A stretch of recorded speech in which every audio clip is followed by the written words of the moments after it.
Salut tout le monde, j'espère que vous allez bien, on se retrouve aujourd'hui pour les sorties ciné de la semaine, c'est parti. On commence donc avec le film Asbestas de Rodrigo Sorogoyen. Antoine et Olga sont un couple de Français qui restaurent des maisons abandonnées. Tout devrait se passer pour le mieux, mais un grave conflit avec leurs voisins fait monter la tension jusqu'à l'irréparable. Le film a eu une nomination au Festival de Cannes, à vous de voir si elle était effectivement méritée. Le second film est Dédale de Bogdan Georgiapetri, et ça raconte l'histoire d'une jeune religieuse de 19 ans qui quitte en cachette son monastère pour régler une affaire urgente en ville. Sauf qu'elle se fait péter la gueule, et Marius, l'inspecteur de police en charge de l'enquête, cherche des réponses par tous les moyens, jusqu'au point où il devient finalement obsédé par l'affaire. Le troisième film est donc le second opus de Joyeuse Retraite. C'est réalisé par Fabrice Braque et c'est avec Michel Larocque et Thierry Lhermitte. Alors qu'ils pensaient enfin passer une retraite tranquille, Marie-Lou et Philippe décident de partir avec leurs petits-enfants au Portugal. Mais une fois sur place, ils se rendent compte que la maison est encore en chantier. Voilà, je pense que ça va être le même style de film que Qu'est-ce qu'on a fait au bon Dieu, vous savez, les petits clichés un peu pourris. Donc si vous êtes un peu beauf et que vous rigolez pour rien, je pense que vous allez vous régaler. Je me suis renversé à travailler, à tirer sur la corde. Bon ben voilà, ça recommence, moi je comprends rien. Je parle aussi bien français que vous. Peut-être mieux. Le film suivant est La Petite Bande de Pierre Salvadori. La Petite Bande, ça raconte l'histoire de 4 collégiens de 12 ans qui s'embarquent dans un projet complètement dingo, faire sauter l'usine qui pollue leur rivière depuis des années. Mais il y a des désaccords dans le groupe et le fait qu'ils votent constamment paralyse leur action écologique. Alors apparemment c'est une comédie, encore une fois j'irai voir ce que ça donne parce que mettre l'étiquette comédie sur un film ne le rend pas forcément drôle, on verra bien.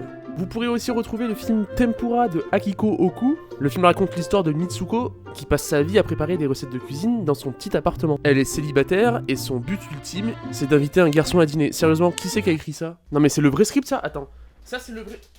Qui c'est qui a écrit ça là? Bernard, c'est toi qui as fait ça? On aura aussi un super film d'animation, Mia et moi, l'héroïne de Santopia. Le film est réalisé par Adam Gunn et Matthias Temmermans et ça raconte l'histoire de Mia, une jeune fille ayant la capacité de se transformer en elfe magique dans le monde lui aussi magique des licornes. Après qu'elle ait découvert que la pierre magique de son bracelet était liée à une ancienne prophétie, elle se lance dans un voyage palpitant, hyper hâte de voir ce que ça donne sur la chaîne, et on ne manquera pas de vous faire une review détaillée de 45 minutes. Vous retrouverez aussi le film Magdala, réalisé par Damien Manivelle. Depuis la mort de Jésus, Marie-Madeleine s'est retirée hors du monde. Ses cheveux sont devenus blancs, elle est retournée vivre dans la nature. Seule, au cœur de la forêt, elle se souvient de son amour perdu, et elle cherche un chemin pour le retrouver. C'est tout pour les sorties ciné, on va regarder tout de suite ce qui sort sur Netflix.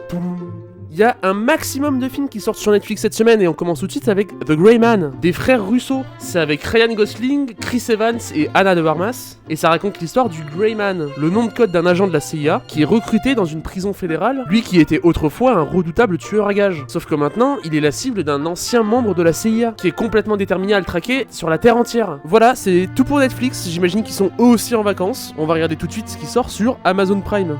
Sur Amazon Prime, vous pourrez retrouver Le Coup du siècle, réalisé par Chris Addison. Ça raconte l'histoire de 2 femmes escrocs qui s'unissent pour mener la vie dure aux hommes qui les ont bafoués. C'est avec Anna Thaoué et Rebel Wilson, et voilà quoi, Rebel Wilson, merci. Ensuite, vous pourrez retrouver Dog.